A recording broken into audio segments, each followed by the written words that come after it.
UP में बड़ा game करेंगे पीएम मोदी। पीएम मोदी के गेम से यूपी में मच जाएगी खलबली। अखिलेश यादव बीजेपी के गेम से अवाक हो जाएंगे। बाकी पार्टियों की भी यूपी में हवा निकल जाएगी। नमस्कार दोस्तों, एक बार फिर से स्वागत है आपका आरके न्यूज 24/7 में। 2024 लोकसभा चुनाव से पहले बीजेपी अपने तर्कस से तीर निकालना शुरू कर दिया है और यूपी में 70 से ज्यादा सीटों पर कब्जा जमाने के लिए पूरी ताकत झोंक दी है और लोकल पार्टियों की हालात खराब करने के लिए कमर कस ली गई है, क्योंकि बीजेपी को मालूम है कि तीसरी बार अगर दिल्ली को फतेह करना है तो यूपी में कमाल करना ही होगा।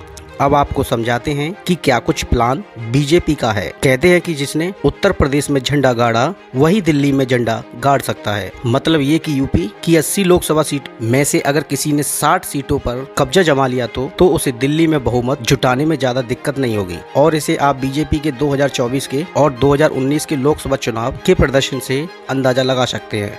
और इस बार भी बीजेपी अपने पुराने प्रदर्शन से बढ़कर 80 की 80 सीटों पर कब्जा जमाने की पूरी रणनीति तैयार कर चुकी है और इससे क्षेत्रीय दलों को भारी नुकसान हो सकता है। खबरों की माने तो यूपी, बिहार, हरियाणा में यादव वोटों को लेकर प्लान बना रही है और सेंध लगाने के लिए आरएसएस ने श्रद्धांजलि संदेश दिया है। जी हाँ, हरियाणा में आरएसएस के चल रहे 3 दिवसीय प्रतिनिधि सभा के बैठक में दत्तात्रेय ओस भोले ने मुलायम सिंह यादव और शरद यादव को केंद्र में रखते हुए श्रद्धांजलि दी है ताकि यादवों में एक संदेश का संचार जा सके। हालांकि श्रद्धांजलि सभा में मुलायम सिंह यादव के अलावा शांति भूषण, पीएम मोदी की मां हीराबेन मोदी को भी श्रद्धांजलि दी गई। लेकिन जानकार इस श्रद्धांजलि सभा को राजनीतिक चश्मे से देख रहे हैं और उनका अनुमान है कि इससे यादव वोटरों को रिझाया जा सकता है और एक संदेश तीनों राज्यों को दिया जा सकता है कि बीजेपी का, और इससे एक संदेश तीनों राज्यों को दिया जा सकता है कि बीजेपी का यादवों को लेकर कोई विरोधाभास नहीं है। और अगर ये संदेश यादवों में पहुंचा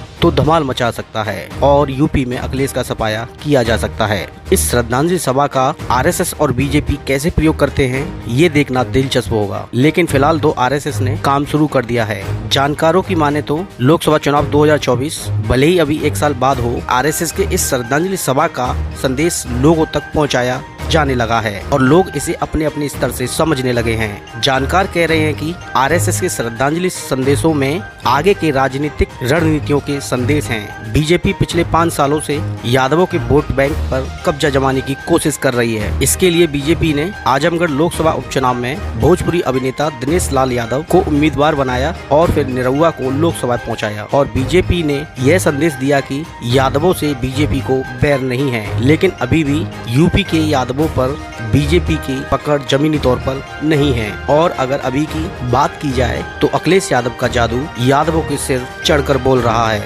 लेकिन अगर आरएसएस की रणनीति काम कर गई तो अखिलेश यादव की राजनीतिक विरासत चौपट हो जाएगी और फिर तो बीजेपी को यूपी में 80 में से 80 सीट लाने से कोई नहीं रोक सकता। देखना होगा कि आगे क्या कुछ होता है। लेकिन इस श्रद्धांजलि सभा ने साफ तौर पर एक संदेश दिया है कि, और इस बार लग रहा है कि बीजेपी बढ़त बनाने की कोशिश लगातार कर रही है। अब देखना ये होगा कि 2024 लोकसभा चुनाव में क्या रिजल्ट आते हैं। तो ऐसे ही खबर देखने के लिए हमारे चैनल को सब्सक्राइब करें, वीडियो को लाइक करें। मिलते हैं अगली वीडियो में, तब तक के लिए नमस्कार।